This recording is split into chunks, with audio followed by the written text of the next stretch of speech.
Good morning, everybody. It's Gary, Fathers for Justice, South Africa, 16th of July, 2021. I want to discuss things with dads directly. You know, I'm going to try and keep this as short as possible because the message needs to get out. Very simply put, guys, we call for, I've met with Advocate Siabi from the Family Advocates Office on probably 3 or 4 occasions, doing interviews with her on live TV, SABC, etc., etc. She says, okay, well, bring me the information. Go back to the dads, say, please bring the information. Like, have you been prejudiced during the family advocate, or have you been prejudiced by the family advocate? Have you had a copy and paste report? Have you had a report issue that has no basis in reality? Have you been suffered gender inequality at the family advocate's office? So we ask these questions, nothing. You guys don't come back to us. We've spoken to the public prosecutor, same thing. Have you guys had false accusations made against you? Have you had false DV and protection orders issued against you? Please bring us the information. Nothing. Social welfare workers, we've requested that information as well. Nothing. Castro Maisela from we are Fathers, We Are Parents asked 2 or 3 months ago for information of gender bias, misandry, inequality against fathers. A whopping 3 fathers responded from South Africa, the whole of South Africa. Bearing in mind, there's about approximately 25 million males in South Africa, and based on censuses and stuff like that, you're probably looking at between 7 and 9 million fathers in South Africa. So out of a contingency of 9 million fathers, married and unmarried, we can get 3 responses. Let me put that in perspective for you. The average divorce, so finalized divorce, let's be clear about that, on average sits between 23 and 29,000 completed or signed off divorces per annum across South Africa. Are you telling me that every single one of those divorces were happy and fantastic and phenomenal, and that mommy and daddy are behaving like mature adults and still talking to each other in an adult manner? Okay, well then I must be living in a parallel universe then. So 3, and I'm proud to say that those 3 came from Fathers for Justice, but I'm not, because we've probably got in excess of 2,000 followers on Facebook. So 3 out of 2,000 people. Do you see where I'm going with this? The numbers. We've got, and then the other thing that really pisses me off, oh no, let's go and march. How many times have I had 10 or 20 guys say, oh no, we're going to go and march, and then pitch up and it's me, myself, and I. Okay, so that's why I'm so adamant against marches. There was OROC tried to get that march going. It's now 2019, 2 years ago, to march on the Randburg courts. And there was 130 people that were going to pitch. I think if there was 30 people, it was a lot. So once again, the numbers just don't add up. We schedule meetings. We get a response from guys. Maybe half of the guys, now that we're doing it over Teams, it seems to be the way to go. But you know what, guys, and all the guys, no, I can't come because I've got to go and see the doctor about my anal glaucoma and what have you. And there's always excuses. You guys are very quick to tell me your excuses. You're not quick to tell me how you're going to get involved. And it is fundamentally, and that's the thing that I've proven time and time again. It doesn't matter the time of day, the hour in the day, how much notice we do or we don't give you. I've tried all the parameters. The excuses come, for every 1 response that I get, I will get 200 excuses. Okay. The other thing that I want to point out to you, if you have a look at the Children's Act, at face value, it should work. Okay, if you have a look at the Children's Act in South Africa, there should be no issue. Okay, and the thing for me is the Children's Act insofar as the where does it sit in the world? Okay, so we're dicing with Israel. Brazil and Argentina probably sit second and third, third and fourth insofar as Children's Act is concerned. South Africa has one of the best, if not the best one.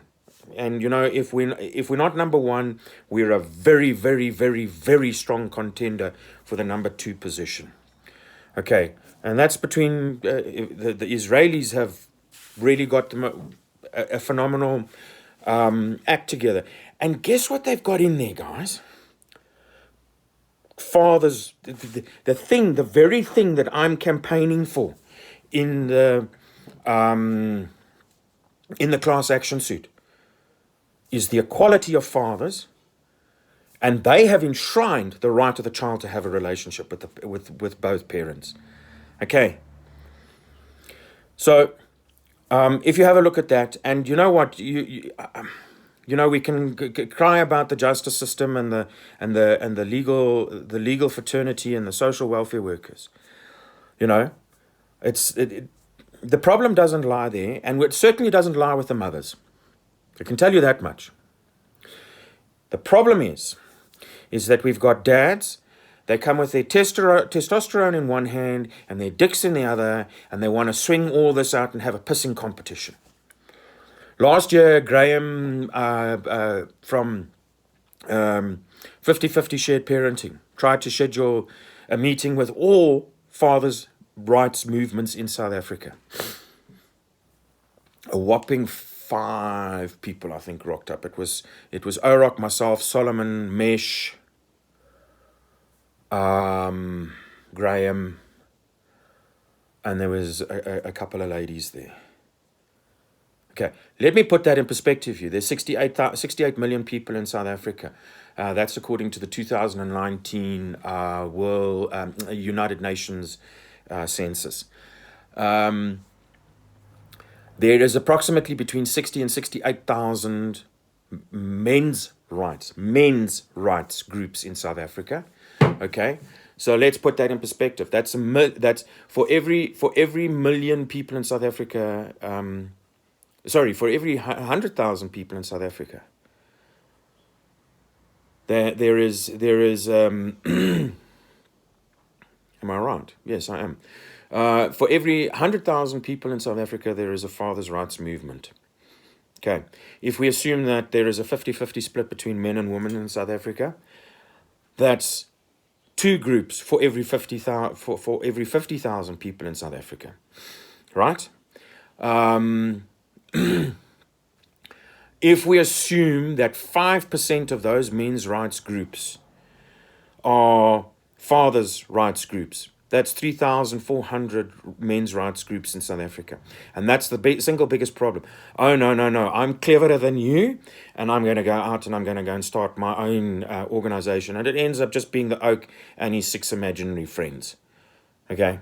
So, further diluting the response. Instead of us uniting, instead of us working together, instead of us participating together.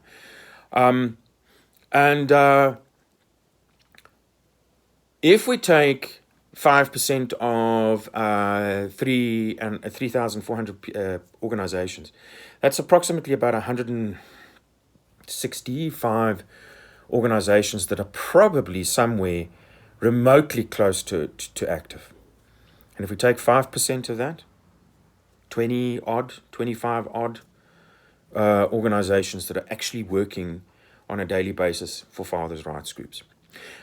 I have repeatedly said that we all need to unite. Okay, I am convinced that the only way that this is going to work is if we unite. And I have repeatedly said, if Fathers for Justice is not the vehicle, and if I am not the person, and if the class action suit is not the tool that we need to be using to change this, then come to me with ideas. Oh, no, Gary, you must go and do X, Y, Z. Okay. Really? No, you come to me with KPIs, KPDs, with actionable, executable things going forward, and let's get it done. There's maybe 2, maybe 5 guys within the Fathers' Rights, within Fathers for Justice, that are active, what we can call active members. And if you don't believe me about the active membership, go and speak to Castro Mycella. Go and speak to Orock Robertson and ask them about the activity of fathers. Okay.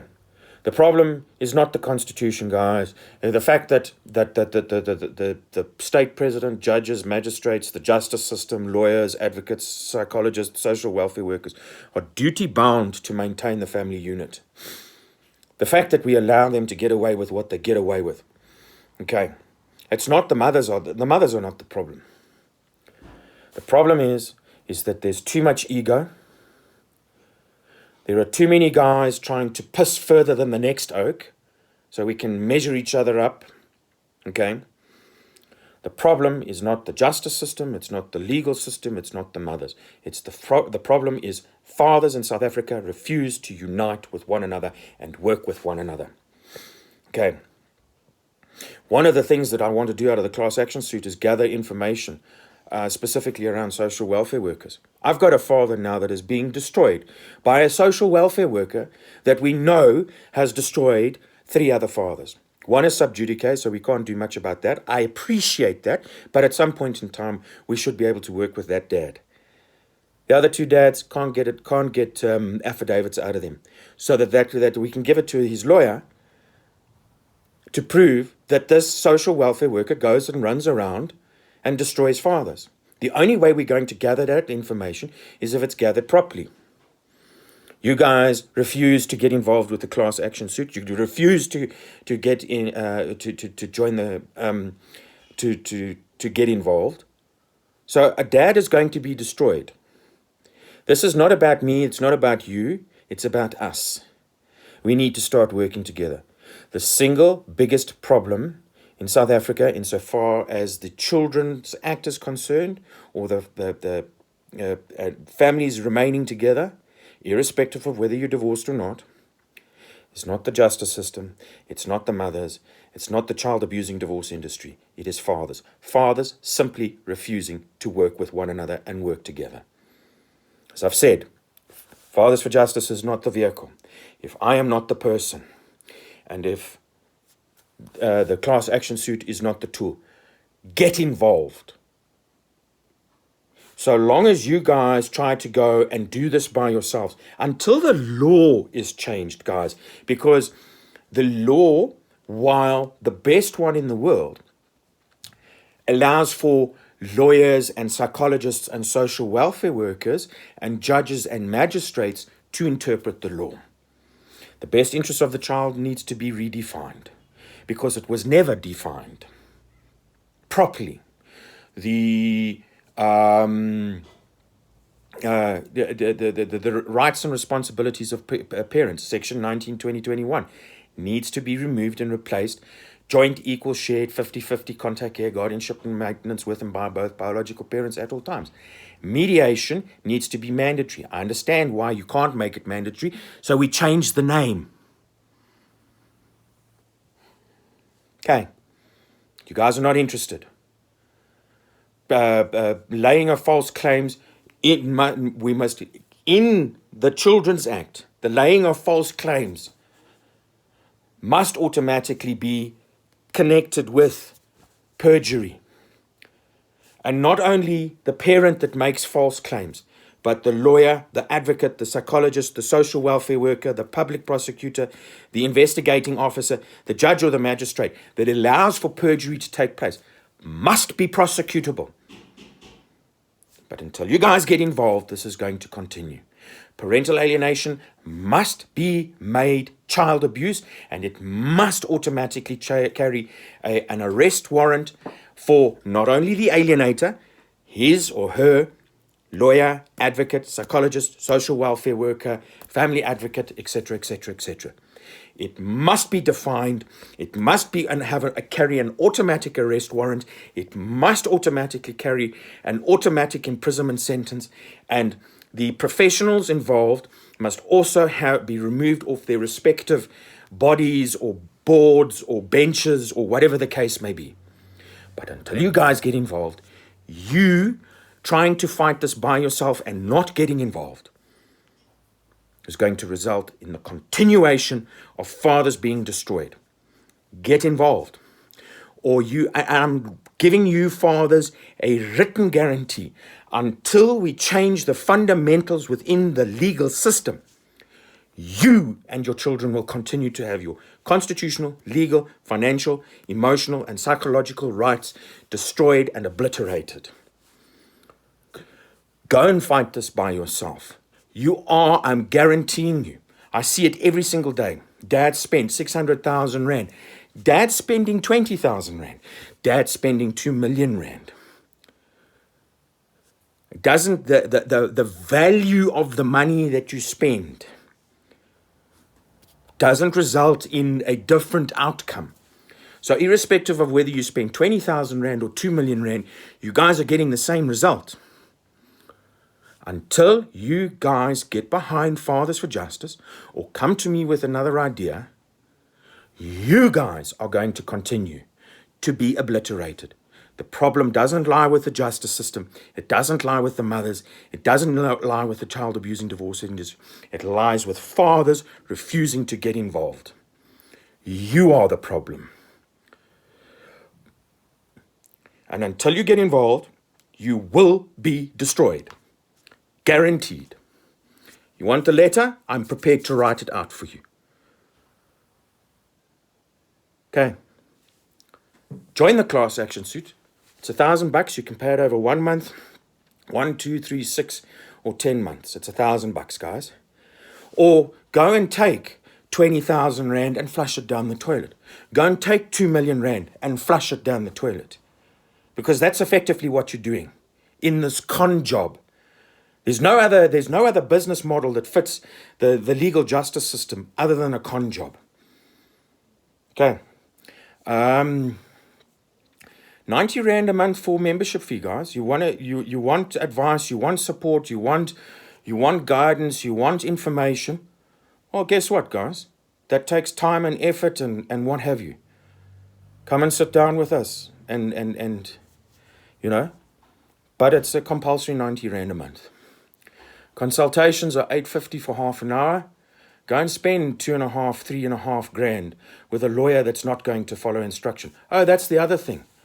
Following instructions. I don't go to a mechanic and ask him to fix my head. I don't go to a brain surgeon and say, please come and fix my car. Similarly, I don't go to a lawyer and ask him for baking recipes.